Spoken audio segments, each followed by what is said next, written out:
সময়ের বিবর্তনে মানুষ হয়েছে সৌন্দর্য পিপাসু, নিজের যত্নে যুক্ত করেছে নানা প্রসাধনী। তাতে সারা বিশ্বে কসমেটিক্সের বাজার দাঁড়িয়েছে $7 ট্রিলিয়ন। বলা হচ্ছে বাংলাদেশে 2027 সালের মধ্যে এই খাতের প্রবৃদ্ধি হবে 16% বেশি। তবে চাহিদা আর যোগানের মধ্যে যেন বিস্তর ফারাক। তাতে নকল পণ্যে সয়লাভ সারা দেশ। এই নকল পণ্যের উৎপাদন বন্ধ ও বাংলাদেশে উৎপাদিত পণ্যের রপ্তানি বাড়াতে ভোক্তা অধিদপ্তর ও association of skin care and beauty products manufacturers and exports of বাংলাদেশের যৌথ উদ্যোগে এক সেমিনারের আয়োজন করা হয়।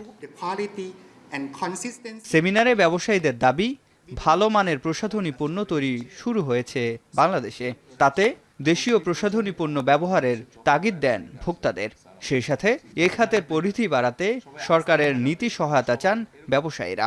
মোর অ্যান্ড মোর ফরেন প্রোডাক্টের প্রতি আমরা ডিপেন্ডেন্ট হয়ে যাচ্ছি এবং আমাদের যে এখন তো উঠে আসছে, আমাদের কসমেটিক ইন্ডাস্ট্রি উঠে আসছে, আমাদের উচিত হবে to promote this.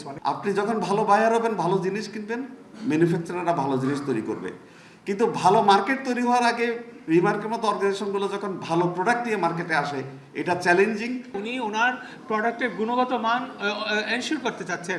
As a customer আমারও উচিত দেশের প্রোডাক্টটাকে আরও একটু সমৃদ্ধতর করা। যে কীভাবে ব্যবসা করলে, কিভাবে এই পণ্যগুলো বাজারজাত করলে সে সহজভাবে ভোক্তা পর্যায়ে পৌঁছাতে পারবে, এই জায়গায় সরকারি আমলাতান্ত্রিক জটিলতাগুলো পরিহার করা যাবে, সেই বিষয়গুলো আমাদের মাননীয় ভোক্তা অধিকার এবং বিএসটিআই এই বিষয়গুলো সঠিকভাবে দেখবেন। তবে চিকিৎসকরা মনে করছেন শুধু নীতি সহায়তা নয়, প্রয়োজন মানসম্পন্ন পণ্য উৎপাদন। তাতে ত্বক যেমন সুস্থ থাকবে, তেমনি বাড়বে রপ্তানি। বেশিরভাগই দেখা যায় যে স্কিন কেয়ার প্রোডাক্ট ইউজ করছে এবং ওখান থেকে বিভিন্ন ধরনের সমস্যা দেখা দিচ্ছে।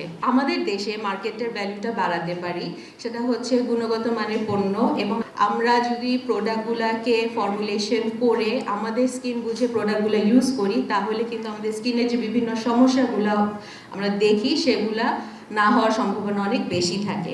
আর ভোক্তা অধিদপ্তরের পরিচালক আব্দুল জলিল বলেন, বিদেশি মোড়কে দেশি পণ্য নয়, ভোক্তার কাছে পৌঁছাতে হবে মানসম্মত পণ্য নিয়ে।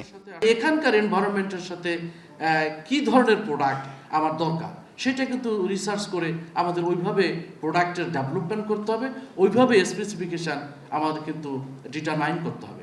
তাহলে এই প্রোডাক্টটা এখানে চলবে এবং মানুষের আস্থা অর্জন করতে পারবে।